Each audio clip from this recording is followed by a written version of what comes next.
Olá, boa noite a todos, boa noite a todas. Sejam todos muito bem-vindos à nossa live da noite de hoje.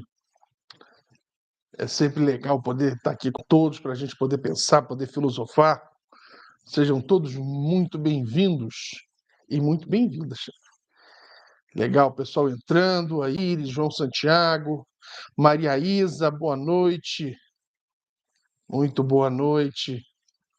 Sueli Santos, legal, pessoal chegando de mansinho, né? Estamos aqui tanto pelo YouTube, nosso canal do Ipojur, como também estamos aqui no Instagram, também pelo Ipojur.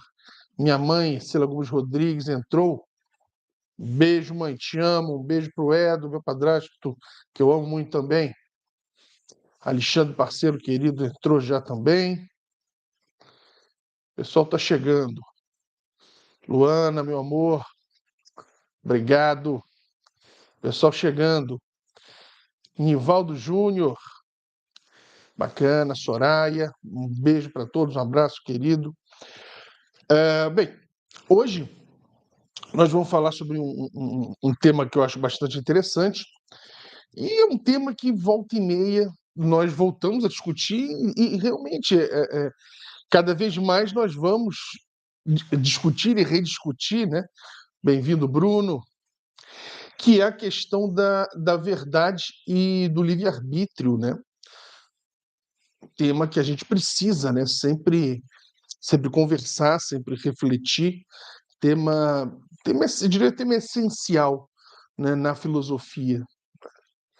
Ah, o Nivaldo, já está com suco de acerola dele com pipoca, muito bem, muito bom. E, e pensar a própria questão da verdade e a própria questão do livre-arbítrio é um dos temas mais relevantes, né, dentro da filosofia. E mais, eu diria, por exemplo, a questão da verdade e do livre-arbítrio perpassam, gente, diversas outras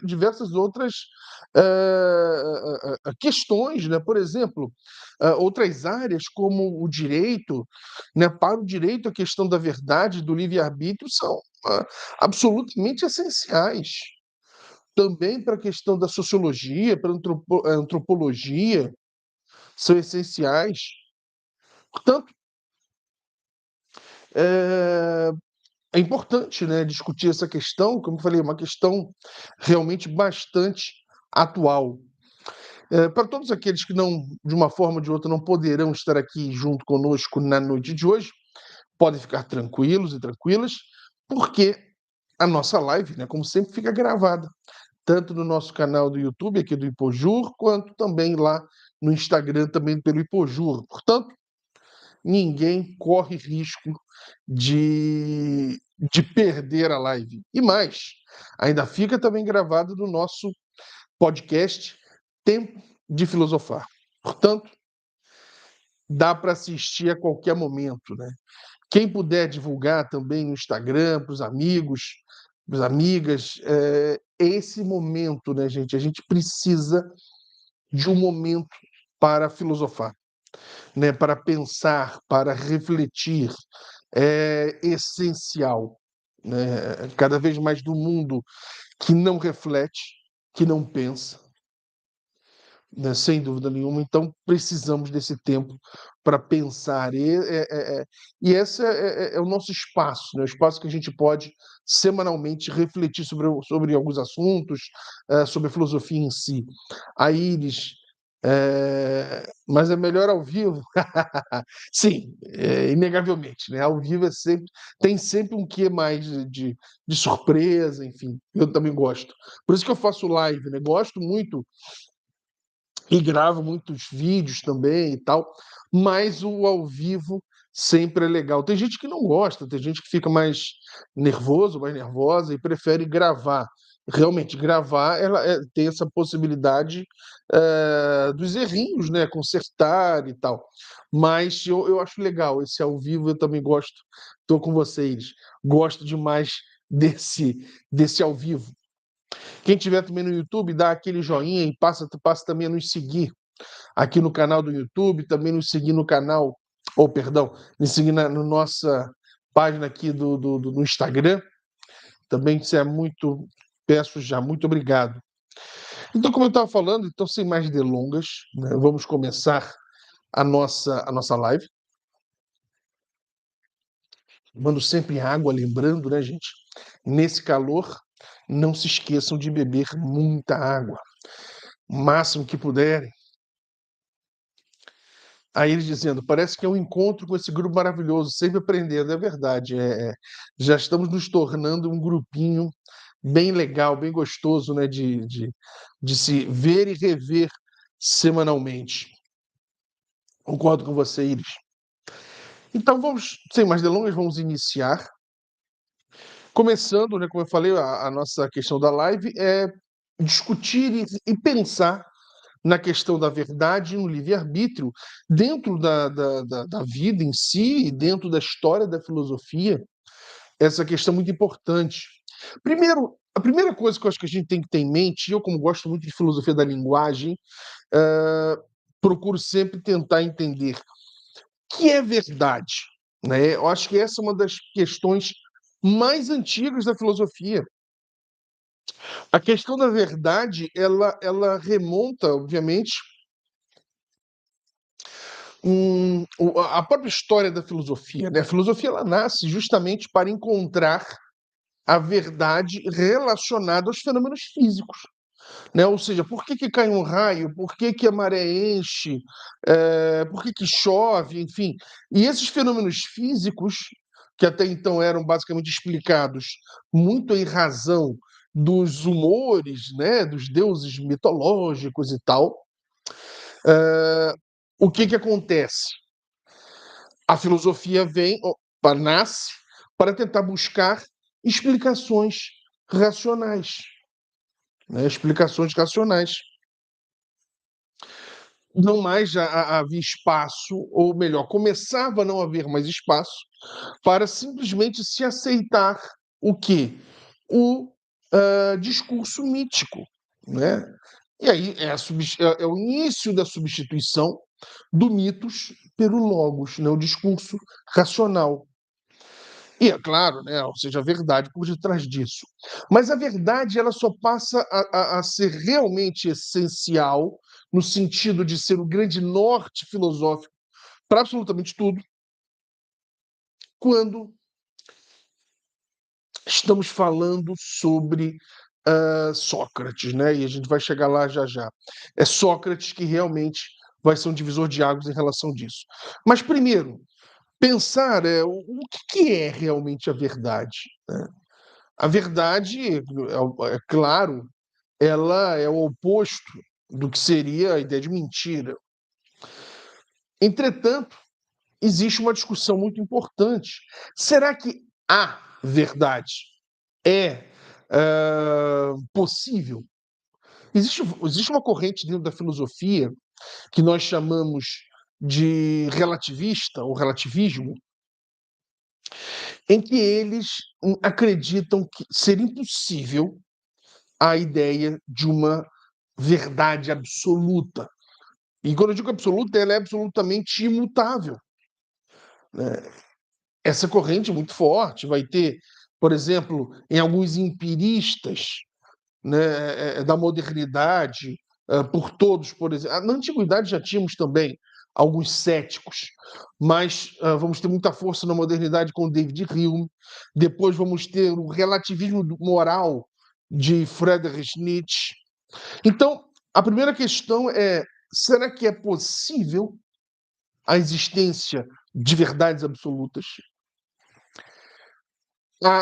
Isso é interessante a gente pensar, gente, porque, por exemplo, quando falamos em senso comum, ou mais ainda, quando falamos especialmente em conhecimento teológico, religioso, não temos muito problema em relação à ideia de verdade. Por quê? Porque o conhecimento teológico religioso, via de regra, vai sempre trabalhar com o quê? Com dogmas. A existência de dogmas. Logo, o que que acontece? Dogma nada mais é do que uma verdade inquestionável, absoluta. E ela é absoluta e inquestionável porque Para essa forma de conhecimento humano, acredita-se que a verdade foi transmitida por Deus para os monoteístas, ou pelos deuses para os politeístas, enfim, mas ou por seres superiores, ou seja, há um quê de sagrado. Logo, nós que não somos sagrados, não podemos questionar tais verdades. Esse é um cânone, né, na verdade, para o conhecimento religioso. Tanto que, quando Santo Agostinho procura unir, lá no século III depois de Cristo, né, no exatamente, terceiro século depois de Cristo, quando Santo Agostinho procura unir filosofia e religião, ele vai usar aquela ideia do profeta Isaías, onde ele diz o seguinte: se não credes, não entendereis. Essa vai ser a grande questão. Se não credes, não entendereis. Ou seja, primeiro você deve crer, ter fé, só depois é que você deve buscar explicações. Mas isso é importante, porque antes de Agostinho nem isso existia. Então, não basta crer, vai dizer Agostinho, é preciso entender porque eu creio. Então, primeiro eu creio e não discuto, porque obviamente é oriundo de uma mensagem sagrada, mas depois eu procuro entender exatamente aquela questão. Bem, então a gente começa a construir nesse nosso conceito de verdade. Para a ciência, a verdade ela é algo momentâneo. Ela é algo momentâneo. Ela é algo que hoje é a verdade. E amanhã? Amanhã eu não sei. Por isso que muita gente critica a ciência de forma errada, sem entender os pressupostos da ciência. Por exemplo, muita gente criticou a Organização Mundial da Saúde, e ela pode ser criticada por diversos motivos de erros, mas o que se alegou? Cada hora ela diz uma coisa em relação à Covid-19 e tal. Só que era um conhecimento novo, né? Um vírus cujo conhecimento ainda não estava aprendido, e a ciência, obviamente, estava evoluindo em relação a esse conhecimento. Então, evoluindo muito rápido. O que hoje eles achavam uma coisa, amanhã já mudava. E as pessoas questionaram e questionavam, dizendo o quê? Querendo uma estabilidade, porque nós precisamos de estabilidade para viver. Nós temos dificuldade de trabalhar, de pensar, de existir numa realidade que não seja estável. Então, tudo que não é estável nos causa um certo temor. Não é verdade? Então, nós procuramos a ideia de verdade sempre para que ela possa perdurar. E a ciência, ela é o oposto. Porque uma verdade científica, ela é sempre, absolutamente sempre, será momentânea. Poderá no futuro vir a ser comprovado que aquilo que a gente acreditava não era, digamos, bem assim.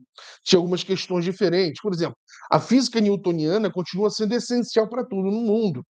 Mas hoje, com a física quântica, nós já sabemos que as coisas não são exatamente assim como Newton imaginou. Não é verdade? Aí ele está dizendo aqui: será que há a verdade? Ou a verdade em si é verdade para cada um? Essa é a ideia dos relativistas, Iris. Então, por exemplo, existem verdades morais ou a moral é algo construído e que vai mudando com o tempo? Ou será que pode existir um catálogo mínimo de uma moralidade, de verdades morais? Então, são várias as discussões que se travam.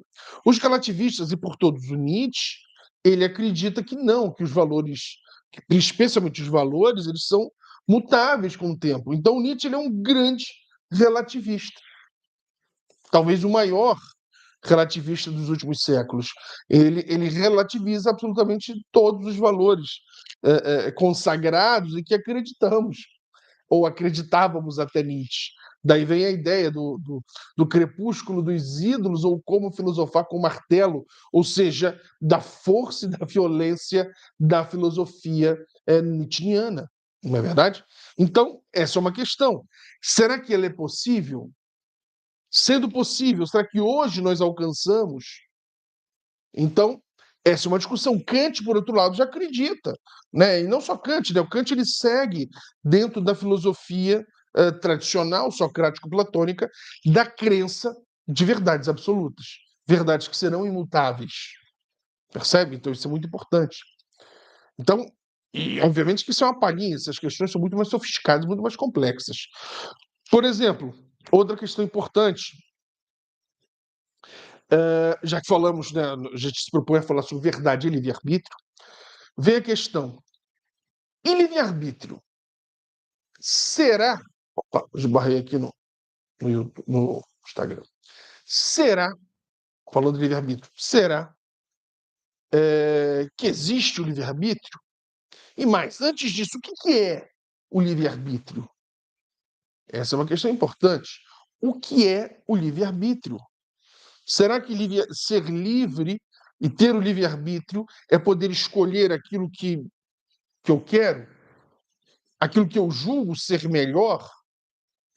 Será que seria isso? Essa é uma discussão. Essa é uma discussão. Minha mãe também entrou agora que eu vi aqui no YouTube. Um beijo, mãe. Beijo, Edo, meu padrasto. Beijo, Rosana. Também entrou, Rosana Ferrer. Então, o que seria ser livre? Depende, né? Então, por exemplo, se nós falarmos para um hedonista, ser livre é você poder sempre estar a buscar o que lhe dá prazer.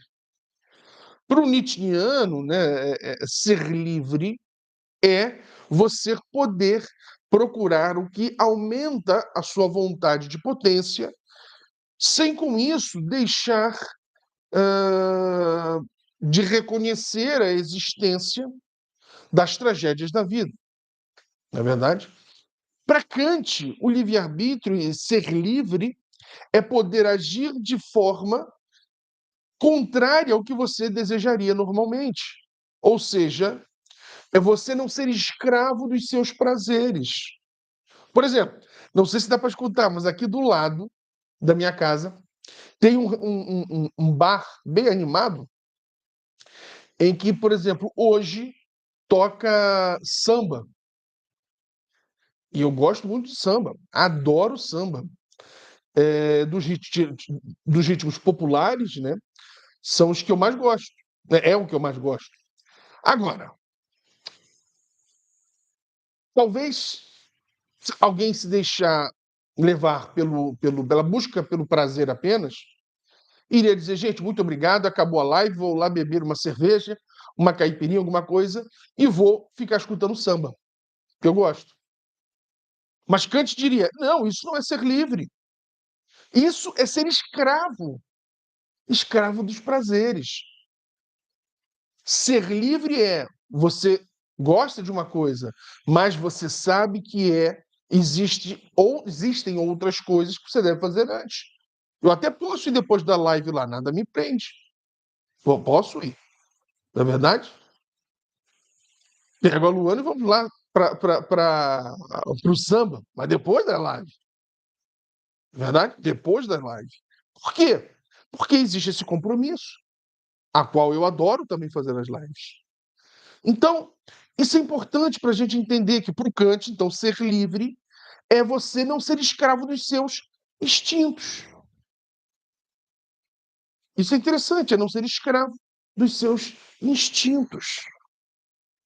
Então, isso já é uma questão. Hoje existem algumas discussões, gente, envolvendo física, neurociência, e aí são mais até problemáticas, porque procuram rediscutir a própria existência desse livre-arbítrio, na medida em que nós somos compostos de hormônios, de produção disso ou daquilo, não é minha área, biologia ou medicina, enfim, mas que essas produções hormonais e afins mexem com o nosso livre-arbítrio. E, por exemplo, no direito, a questão central no direito é o livre-arbítrio. Portanto, que, por exemplo, quando uma mulher pratica um crime, digamos, especialmente o infanticídio, né, quando a mãe mata o seu ou sua filha recém-nascido, uma das linhas mais fortes de defesa sempre será o quê?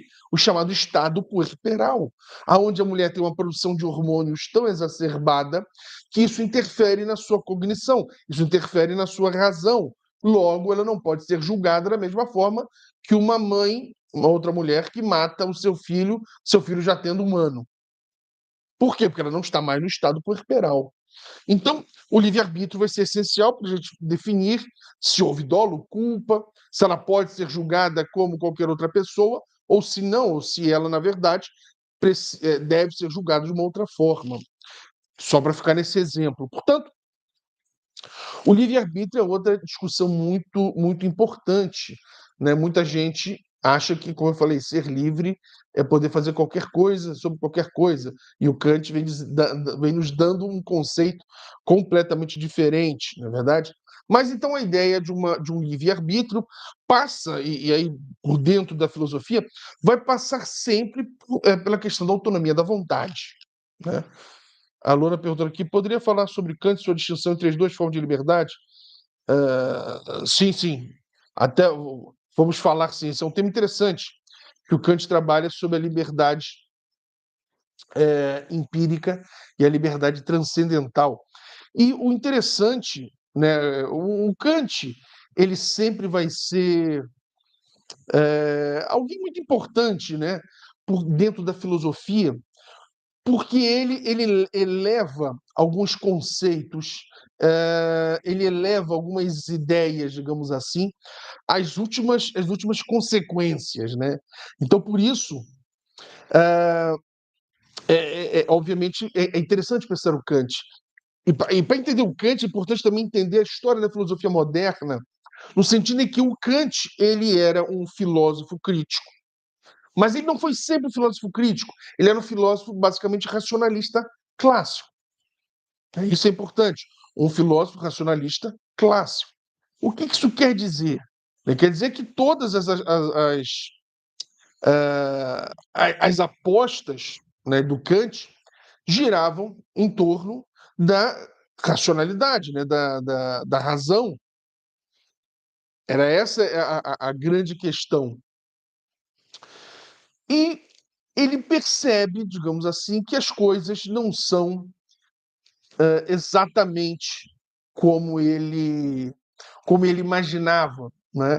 E ele vai fazer, obviamente, uma, digamos, como ele mesmo diz, uma revolução copernicana, essa é a expressão que ele usa, e vai mudar por completo essa sua ideia sobre a racionalidade. Porque os racionalistas negavam, via de regra, aí, por todos, Descartes, negavam a ideia do conhecimento empírico, né, do empirismo. Por quê? Porque até então acreditavam que absolutamente tudo deveria advir da racionalidade. Deveria vir da racionalidade. E o Kant, na verdade, o Kant ele vai mudar essa questão, digamos, ele vai fazer não digo meia-culpa, né, mas ele vai repensar e vai perceber que alguns tipos de conhecimento, digamos assim, podem sim vir da empiria, né? Ou seja, dos sentidos, na é verdade? Isso é muito interessante trazer para o Kant. Mas ele vai dizer, não é isso que eu estou preocupado, justamente porque ele está preocupado, e o Kant ele segue muito na linha da filosofia tradicional. Né? O que eu quero dizer com isso? A filosofia tradicional ela está sempre preocupada em criar um sistema seguro e racional para que as pessoas possam segui-lo. Então, Platão faz isso, Aristóteles vai fazer, Agostinho, Aquino, Descartes, né? Depois vamos ter, por exemplo, também boa parte dos empiristas, como Bacon. Então, a ideia vai ser sempre criar um sistema seguro, a maior parte com base só na racionalidade, uma outra parte na empiria, e o Kant que está no meio. Ele reconhece a validade da empiria, mas ele meio que entende que ela não seria segura o suficiente para ser um verdadeiro sistema filosófico. Por isso que a aposta do Kant continua na razão.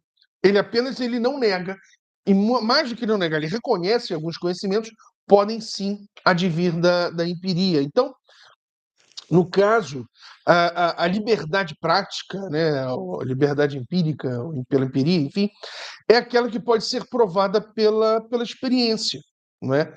Ah, e sendo uma liberdade prática, né, uma liberdade que advém da empiria, na verdade, ela é vista, portanto, como uma das causas naturais, né? Então, não é menos, ou melhor, não é tanto o que o Kant busca, né? Não é isso que ele está buscando, não é essa ideia de liberdade que o Kant está buscando. Na verdade, o que ele está buscando, na verdade, é uma liberdade transcendental. Né? Para quê? Para a compreensão da própria da ideia de uma ideia de uma imputabilidade moral, de uma ideia do próprio dever ser. A gente nunca pode esquecer que enquanto o Nietzsche ele procura ver sempre o indivíduo de forma individualizada, o Kant procura uma teoria geral. Essa é a grande questão. Então, para não fugir da questão, então, quanto à liberdade empírica, ela vai ser provada a partir da prática, do cotidiano, a partir da empiria, dos sentidos, que não é o objeto do Kant. Kant vai se debruçar, na verdade, sobre a liberdade transcendental, que é justamente aquela liberdade aonde eu encontro o dever ser e aonde o Kant vai trabalhar especialmente com com essas questões, mas especialmente com a liberdade transcendental, na metafísica dos costumes, na fundamentação da metafísica dos costumes, especialmente nessas duas, e na crítica da razão prática também um pouco, mas especialmente nas duas primeiras, sobre essa ideia do dever ser, que, aliás, é o grande norte de boa parte da filosofia do direito e da própria ciência do direito. Né? Essa é a grande questão. Mas, portanto, falando um pouquinho que eu falei sobre essa liberdade no Kant, voltamos, né, a uma questão importante, que é justamente essa relação entre verdade e o livre-arbítrio. Bem, no caso da verdade em si, Sócrates vai trabalhar com essa questão da verdade, e Platão vai deixar isso muito claro, especialmente na alegoria da caverna. Né? Na alegoria da caverna, Platão vai deixar muito clara essa questão quando ele menciona o quê? Que o verdadeiro filósofo é aquele que se apaixona pela verdade. É aquele que se cansa de viver na mentira e passa a procurar efetivamente o quê? A verdade. E a gente não pode esquecer que Platão ele idealiza um mundo dicotômico, né? Um mundo que é dividido entre o mundo das ideias e o mundo sensível. No mundo sensível é o mundo dos sentidos, né? Da empiria. Isso, nesse mundo, tudo evolui, tudo é mutável. Seria o que Heráclito falou, pantarrei. Só que para Heráclito seria tudo pantarrei. Para Platão, não. Só o mundo sensível, que é mutável. O mundo das ideias ele é perfeito e ele é imutável. Logo, a verdade, ou as verdades, sobre todas as coisas, as virtudes, o ser, habita esse mundo, que é um mundo perfeito, que é um mundo absolutamente imutável. E Sócrates, portanto, vai ser esse homem que se cansa de viver nas sombras, que se cansa de viver na escuridão da ignorância e vai procurar o quê, gente? Ele vai procurar a verdade. Então ele sai da caverna, sai da escuridão da ignorância, encontra essas verdades que só a filosofia pode nos dar através da racionalidade, e depois ele retorna à caverna para ensinar aos demais o que seria efetivamente essas verdades, seriam essas verdades. Então, portanto, o Nietzsche vai criticar muito Sócrates, chamando ele do homem de uma visão só. Porque o Nietzsche, como ele é relativista, gente, ele não acredita numa verdade única e absoluta. Tanto que uma das frases fortes que ele vai dizer, claro, pode variar de tradução para tradução, mas a ideia é: o problema da verdade não é a mentira, mas as fundamentações ou interpretações. O que isso quer dizer?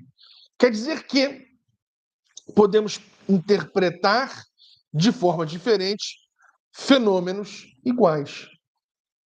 Então, por exemplo, não haveria nenhum erro em interpretarmos de forma diferente uma coisa qualquer. Porque o Nietzsche ele é relativista, não é verdade? Ele não acredita num sentido absoluto. Não vou entrar nessa discussão um dia, eu vou fazer uma live só para falar sobre essa questão hermenêutica da interpretação tanto tradicional como a nietzschiana e depois da virada linguística. Vou fazer uma live ainda sobre esse assunto que eu acho que é importante. Então, o Sócrates vai ser o cara que vai se apegar à verdade e vai dizer: a busca da filosofia é a busca da verdade. Não é à toa que nos diálogos platônicos, normalmente, o que se busca são conceitos. O que é o amor? O que é a justiça? O que é a verdade? Se busca, na verdade, então, o quê? Conceitos. Essa vai ser a grande questão. E conceitos que são, obviamente, imutáveis, porque pairam no mundo das ideias. E aí, onde agora a nossa live vai se afunilando, chegando já na última etapa da nossa live, que é a questão seguinte: a relação entre verdade e livre-arbítrio. Existe um filme que eu particularmente amo de paixão. Quem foi que me perguntou? Estava com um querido amigo, Marcelo Rocha, né, um grande advogado, um dos diretores aqui do Ipojur, e estava conversando com o Marcelo Rocha sobre Matrix. Ele perguntou se viu Matrix. Aí eu falei, algumas vezes, algumas 30 vezes. Ele riu. 30? Eu falei, olha, não sei se 30, mas mais de 15 com toda certeza. Porque realmente, especialmente Matrix 1 é um filme que me encanta, o roteiro eu acho muito bem feito, enfim. E tem uma cena que é uma das cenas mais importantes. Aliás, existem duas cenas que são muito importantes em termos filosóficos e que tem muito a ver com a ideia de verdade e livre-arbítrio. A primeira cena é logo no início, quando Morfeu, o deus do sonho, as pessoas às vezes confundem o deus do sono com o deus do sonho.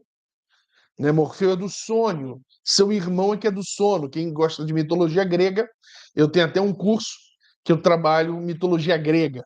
Né? Então, quem tiver interesse depois é bem bacana, que é a mitologia essencial.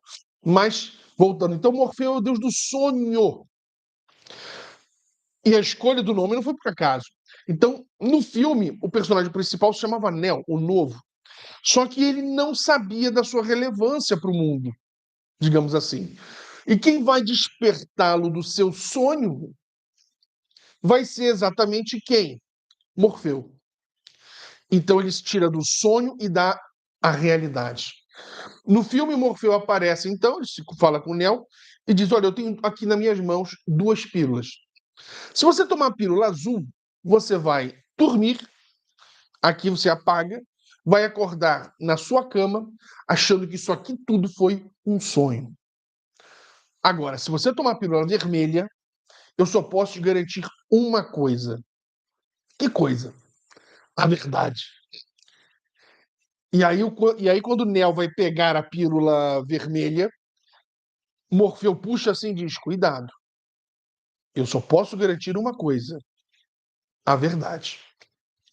E Morfeu, então, toma, ou desculpe, Morfeu dá, então ele pede a vermelha, Morfeu dá.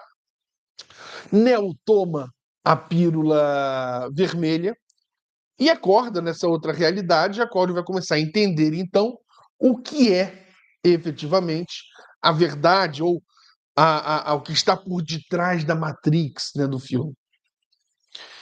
É o primeiro momento, então, onde temos essa relação entre livre-arbítrio e verdade, onde, no filme, o Morfeu dá essa opção e o Neo, através do seu livre-arbítrio, pode escolher entre viver em Maia, né, na ilusão, ou dentro da realidade. E ele opta, claro, senão acabava o filme, né, pela realidade. Mas no mesmo filme, no Matrix 1, vai ter uma outra cena que retrata também essa discussão.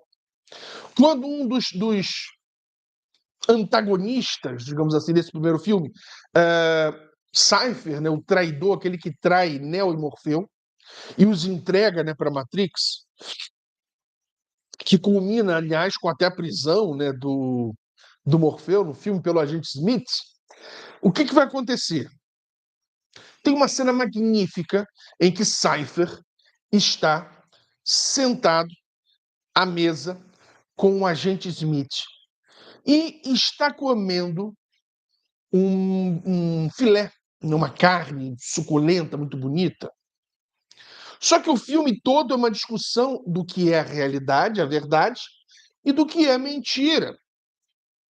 Então, o Cypher vira e diz para o agente Smith: nossa, que bife maravilhoso, que steak, que carne maravilhosa. Quantos anos eu não comi um troço tão gostoso? Aí o agente Smith, que é uma máquina, logo, não possui sentimentos, é pura racionalidade, vira e diz: mas você sabe que você não está comendo. Você está dentro de Matrix. Sou eu que estou dizendo para você, eu, inteligência artificial, que o sabor da carne é esse. E por isso você está gostando. Mas sou eu que estou dizendo isso. Isso aí não é nem carne, isso é simplesmente informações que eu estou jogando no seu cérebro. Ou seja, não é a verdade. É uma ilusão, é maia. E o que diz Cypher? Eu sei, mas eu quero viver nessa ilusão. Eu não aguento mais viver na realidade a qual eu estou inserido. Eu prefiro voltar para a ilusão. Ou seja, o oposto da alegoria da caverna de Platão. Ou seja, Cypher não estava preparado ainda para a filosofia. Ele não estava preparado ainda para ver a verdade. Por isso, ele faz o quê? Dá um passo atrás. Volta para a caverna, porque não está ainda preparado para sair da caverna. Olha que interessante isso. Isso nos leva a uma outra discussão interessante. Alguns anos atrás, aliás, há bons anos atrás, né, foi mesmo que foi aquela questão do mundo ia acabar dos Maia, era 2000, quanto? 2012, né? Não me lembro. Algo assim. Que seria o fim do calendário Maia, não é? É muito bacana essa questão. E o que aconteceu? É... Não sei se foi New York Times, Washington Post, um desses, fez uma pesquisa muito legal, dizendo o seguinte: se viesse um meteoro e o meteoro fosse cair no mundo, destruindo a humanidade, você preferia saber disso com antecedência ou simplesmente continuar levando a sua vidinha sem se preocupar com o que viria a acontecer? O que você preferia para a sua vida? Olha que pergunta interessante. curioso é que o resultado dessa pergunta é mais de 70%. Mais de 70% das pessoas, quase 80%, disse que preferia viver na ignorância. Preferia não saber que o meteoro iria cair e que muitas pessoas iriam morrer. Olha, gente, que curioso. Muitos poderiam dizer assim, não, eu quero saber para que, por exemplo, no meu caso, eu gostaria muito de saber, para, digamos, olha, em 48 horas vai cair um meteoro e vai ser o fim da espécie humana. O que eu gostaria de fazer nesse momento? Tentaria estar junto ao máximo das pessoas que eu amo, né? Das pessoas que eu me preocupo, que eu quero bem, que me amam, que se preocupam comigo. Então eu tentaria ficar o mais próximo possível nessas 48 horas dessas pessoas. Mas a maioria prefere não saber dessa questão. E é onde a gente vai discutir nessa última etapazinha aqui da nossa live. Será que as pessoas estão preparadas para a verdade? Por exemplo, um tema que se discute muito, né, e cada vez mais vem ganhando espaço na mídia, é se existem ou se existe vida inteligente fora da Terra. Que existe vida, repito, vida, não há dúvida alguma, tá? Como na ciência não tem 100%, mas com 99,99% de certeza, existe vida fora da Terra. Tanto que já encontramos micróbios, vírus, bactérias e outros bichos, já que pode chamar de bicho, que habitam cometas, meteoros, troço, e até outros planetas. Então já encontramos vida. A discussão é: será que existe vida inteligente? E aí vem a questão: será que as pessoas, por exemplo, estão preparadas para a existência de vida inteligente fora da Terra? Será? Essa é uma discussão. Muitas pessoas criticam governos, especialmente do norte-americano, por não divulgar informações relacionadas, por exemplo, a esse tópico. Mas às vezes eu me pergunto, antes eu também criticava, mas hoje eu confesso que eu não sei. Eu me questiono, dizendo, será que as pessoas estão preparadas para saber sobre isso? Olha, não sei. Acho que boa parte da humanidade, mais de 50%, talvez não esteja realmente preparada para uma informação dessa, porque seria uma informação que mudaria muito. E essa é a questão, talvez principal da live, nessa relação de livre-arbítrio e verdade. É muito comum a pessoa agir através do seu livre-arbítrio, negando a verdade. Por quê? Porque às vezes, quando a verdade vem, gente, ela rasga, ela joga fora, ela amassa verdades preconcebidas nossas que nós gostávamos e gostaríamos de continuar acreditando nelas. Só que aí vem a ciência, por exemplo, e mostra, olha, não é bem assim.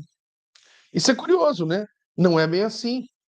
Por quê? E aí vai dar a explicação racional, dizendo, olha, isso que você acredita não é verdade, por isso, por isso, por isso. E qual é o espanto? Porque às vezes vai nos obrigar a rever conceitos, a rever crenças, a rever posicionamentos. E, gente, uma verdade, toda mudança dói. Mudar dói. É muito melhor ficarmos na nossa zona de conforto. É muito melhor. Muito melhor. Qualquer coisa que nos faça rever nossas posições preconcebidas sempre irão nos provocar angústias, tristezas, ah, provocar desconfortos. Percebe? Por isso que muitas pessoas simplesmente não querem nem saber disso, não querem nem falar sobre esse assunto.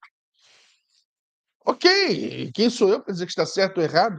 Temos que respeitar essa forma de vida. Mas é interessante isso. Então, vem nessa discussão. Será que a sociedade está preparada para determinadas verdades?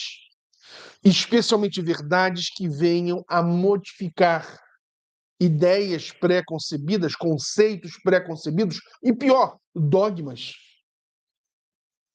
E se novas descobertas venham a comprovar que antigos dogmas, antigas ideias que nós tínhamos estão completamente equivocadas?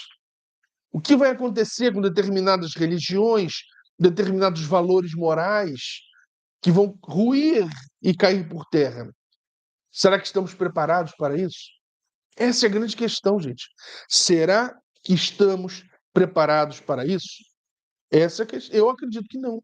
Acredito que não. Acredito que a maioria vai sentir demais essa questão.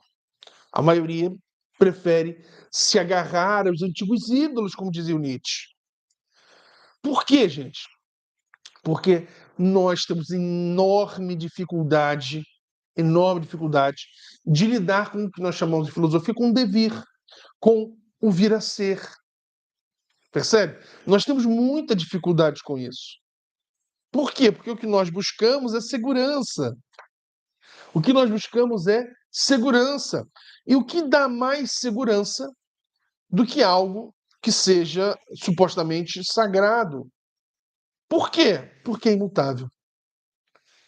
Por que a vida ficou, em tese, digamos, em termos talvez existenciais, mais difíceis a partir da modernidade? Porque é a partir da modernidade aonde toda a questão envolvendo a religiosidade começa a ser superada pela razão, pela ciência. É a superação do chamado teocentrismo pelo antropocentrismo. E aí, quando o antropocentrismo vence essa disputa e Deus deixa de ser o centro das elucubrações filosóficas e reflexivas, colocamos quem para ser, entre aspas, o novo Deus? A ciência. Mas a ciência não se serve para isso. Ou melhor, não serve para isso. E por que ela não serve? Porque ela não trabalha com verdades absolutas, ela é sempre mutável. Então ela não nos traz segurança. Logo, ao tirar Deus do centro das elucubrações filosóficas, nos tornamos quem? Órfãos. Ou o quê, né? Órfãos. Órfãos não de Deus em si, mas dessa segurança ou dessa pseudo-segurança que essa crença antiga nos dava. E por isso que até hoje nós estamos, cada vez mais, com esses dilemas existenciais, com essas dúvidas existenciais. Dúvidas que já existiam, mas que eram mais ou menos, digamos assim, contornadas ou consoladas pela religião. Então eu fazia ou deixava de fazer alguma coisa porque isso iria agradar a Deus ou desagradar a Deus. Hoje, cada vez menos isso. Até porque sei lá o que vai agradar ou não Deus, enfim, mas então cada vez menos eu tenho essa segurança que eu tinha. Repito, mesmo que seja uma pseudo-segurança. Para o psicológico, fazia bem. Percebe como é que a questão é complexa? Mas essa é a questão. Então, será que a sociedade está realmente preparada para as verdades? No meu entendimento, não. Ela não está preparada para a maioria das verdades. Ela tem muita dificuldade em lidar com as verdades. Umas áreas do conhecimento humano mais do que as outras. Umas são sempre mais refratárias a mudanças do que a outra, mas, no geral, nós temos dificuldade com mudanças. Por isso que nós somos uma sociedade há mais de 3.000 anos que é machista, que é patriarcal, né, que tem valores que procuram controlar e dominar as mulheres e com toda essa dificuldade de superar isso. Não é à toa que o número de feminicídios cresceu até nos últimos anos, né? Absurdamente cresceu. Mas a ideia como eu digo sempre, a ideia não é trazer resposta, mas provocar reflexões de todos vocês. E a Luana falou que também a cena em que passa a mulher de vermelho também é ótima, a distração. Sim, sim. Essa é uma das cenas também mais importantes de Matrix, que mostra justamente que a Matrix ela não tá de boa lá tranquila, deixando que nós ah, consigamos nos despertar dela. Ela coloca pequenas distrações ou grandes distrações para que a gente não consiga despertar de Matrix, para que a gente fique envolto nessa distração, envoltos nessa ignorância e não consigamos prestar atenção no que realmente importa. Esse que é rapidamente um exemplo. Sempre que se está a discutir grandes questões envolvendo reformas políticas, reformas tributárias, econômicas e afins, surge, de repente, um projeto de lei, né, para ficar no caso brasileiro, para se discutir questões morais. Drogas, aborto, suicídio assistido, eutanásia e outras questões envolvendo esses valores morais. E o que o grosso da população faz? Tira os olhos dessas reformas políticas, tributárias, financeiras, econômicas e afins, que realmente é o que mais importa, o que mais vai impactar na nossa vida, e volta os seus olhos para onde? Por essas discussões sobre temas morais. O que seria isso? A distração. Exatamente o que no filme seria a mulher de vermelho que distraiu o Neo. Então temos várias mulheres de vermelho que nos distraem e que evitam que a gente consiga despertar e perceber a verdade das coisas ou a verdade que está por detrás de todas as coisas. Então, que essa live possa servir justamente para isso, para que todos que estão aqui depois vão assistir, seja no nosso canal no YouTube do Ipojur, seja no Instagram, seja no nosso podcast Tempo de Filosofar, enfim, possam servir de reflexão e não de distração, para que possam refletir sobre tudo que a gente discutiu, sobre essa relação entre a verdade e o livre-arbítrio. Tá bom? Então, gente, muito obrigado pela atenção, obrigado pelo carinho e conto com a presença de todos sempre aqui. Quem puder divulgar, agradeço muito, porque é o momento da gente filosofar e o mundo cada vez mais precisa de pessoas que pensem criticamente, que filosofem, independente se você é de esquerda, de direita, de centro, se você é conservador ou progressista, se você é Flamengo, Fluminense, Palmeiras, Corinthians, São Paulo, Grêmio, Inter, etc. Independente de opções ou orientações, a filosofia é aquela que nos permite refletir. Ok? Muito obrigado, gente. Obrigado pelo carinho. Obrigado por tudo. Todo mundo se despedindo. É sempre muito bacana. O tempo é curto, é verdade. Mas é justamente porque, como disse Gilles Deleuze, a boa aula, ou no caso a live de filosofia, é aquela onde os alunos não entendem tudo, não. Onde eles saem refletindo em tudo que foi dito, repensando, concordando ou não com aquele que falou, mas pensando. Então, gente, muito obrigado à presença de todos. Um excelente final de semana. Fiquem bem, fiquem com saúde e até semana que vem. Tudo de bom, gente. Fiquem bem. Tchau, tchau.